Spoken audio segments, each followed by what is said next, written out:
Gold, trusted gold buyers. మీరు తాకట్టు పెట్టిన బంగారాన్ని విడిపించి ఈ రోజు ఉన్న మార్కెట్ ధరకు కొనబడను.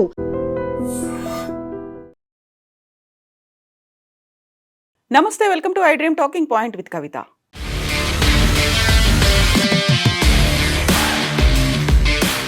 మరో బస్సు ప్రమాదం చోటు చేసుకుంది. ఇంకొక ప్రైవేట్ బస్ ప్రయాణికుల జీవితాలని బుగ్గి చేసింది. తెల్లవారుతున్న వేళ బతుకులు తెల్లారిపోయాయి. గమ్యస్థానాన్ని కాసేపట్లోనే చేరుకుంటామనుకునేలోపే మృత్యువు అగ్నికీలల రూపంలో కబళించింది. మార్కాపురం జిల్లాలో జరిగిన ఘోర రోడ్డు ప్రమాదంలో హృదయ విదారక దృశ్యాలు కనిపిస్తున్నాయి. ప్రయాణికుల ప్రాణాలు తీసేసింది మరొక ట్రావెల్ బస్. డ్రైవర్ నిర్లక్ష్యానికి 13 మంది ప్రాణాలు కోల్పోయారు. నిద్రలో ఉన్నవాళ్లు నిద్రలో ఉన్నట్టే సజీవ దహనమైపోయారు. ప్రాణాలు కాపాడుకునే ప్రయత్నంలో మరికొందరు బస్సు అద్దాల మధ్య ఇరుక్కొని తగలబడిపోయారు. మార్కాపురం జిల్లా రాయవరం దగ్గర ఈ ఘోర విషాదం జరిగింది. మార్కాపురం జిల్లా రాయవరం దగ్గర seater cum sleeper non AC bus టిప్పర్ను ఢీకొంది. ఇది హరికృష్ణ ట్రావెల్స్కు చెందినటువంటి ప్రైవేట్ ట్రావెల్ బస్. ఈ ప్రమాదంలో బస్ పూర్తిగా దగ్ధం కావడంతో 13 మంది సజీవ దహనమయ్యారు. మృతుల్లో మహిళలు, చిన్నారులు కూడా ఉన్నారు. కొందరు బస్సులోనే సజీవ దహనమైపోతే మరికొందరు ప్రాణాలు కాపాడుకునే క్రమంలో బస్ అద్దాల మధ్య ఇరుక్కుని మంటల్లో కాలిపోయారు. ప్రమాద సమయంలో బస్సులో 41 మంది ప్రయాణికులు ఉన్నట్టు తెలుస్తోంది. ప్రస్తుతం 26 మందిని మార్కాపురం ప్రభుత్వాసుపత్రికి తరలించారు. వీరిలో 7గురి పరిస్థితి విషమంగా ఉంది.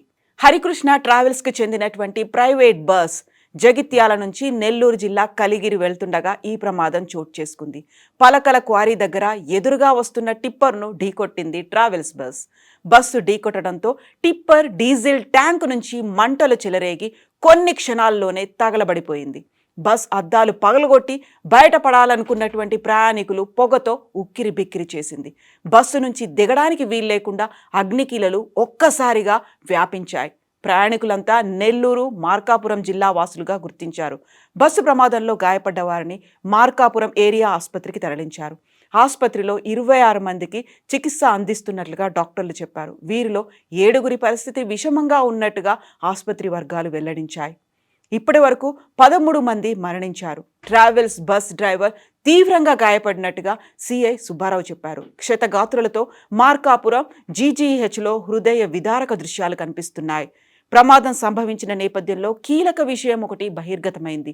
బస్ కండిషన్పై అందులోని ప్రయాణికులు ముందుగానే ఆందోళన వ్యక్తం చేసినట్టుగా తెలుస్తోంది. బస్ ఫిట్నెస్ కండిషన్ సరిగ్గా లేదని డ్రైవర్తో కొంతమంది ప్రయాణికులు చెప్పారని, బస్సు సిబ్బంది ఎర్రగొండపాలెం వద్ద గంట సేపు నిలిపి కొన్ని మరమ్మతులు చేసినట్టుగా తెలుస్తోంది. అనంతరం ఈ బస్ బయలుదేరింది. కొంత సమయం తర్వాత మార్కాపురం సమీపంలోని రాయవరం వద్ద ఈ బస్ ప్రమాదం జరిగింది.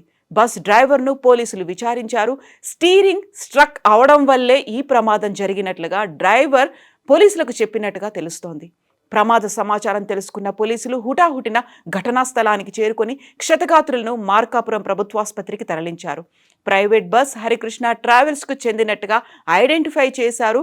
బట్ మొత్తంగా ఒక బస్ కేవలం శిథిలాలు మాత్రమే కనిపిస్తున్నాయి. ఒక స్కెలిటన్గా మాత్రమే మారిపోయినటువంటి పరిస్థితి అది. ఈ ప్రమాదంలో కోరుట్ల, జగిత్యాల ప్రాంతానికి చెందిన వారు ఉన్నట్టుగా తెలుస్తోంది. జీవనోపాధి కోసం ఆంధ్ర ప్రాంతానికి చెందిన సుతారీలు, కార్మికులు తెలంగాణ నిర్మల్, జగిత్యాలకు వచ్చి ఇక్కడ గృహ నిర్మాణ పనులు చేస్తుంటారు. ఏపీలోని కనిగిరి, పామూరు వాసులు ఉన్నట్లుగా కూడా చెప్తున్నారు. 3 అగ్నిమాపక యంత్రాలతో పోలీసులు మంటలను అదుపులోకి తీసుకొచ్చారు. బస్ టిప్పర్ పూర్తిగా కాలిపోయినట్టుగా మనకు విజువల్స్ని చూస్తే అర్థమవుతోంది. ఏపీకి చెందిన తాపీ మేస్త్రీలు, కూలీలు వేలాది మంది జగిత్యాల జిల్లాలో నివాసం ఉంటున్నారు.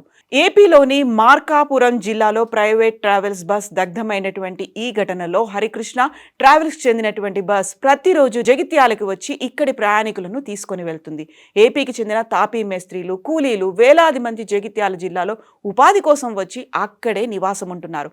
వారి కోసమే ప్రతిరోజు కోరుట్ల, జగిత్యాల నుంచి ప్రయాణికులు ఏపీ రాష్ట్రానికి రాకపోకలు సాగిస్తున్నారు.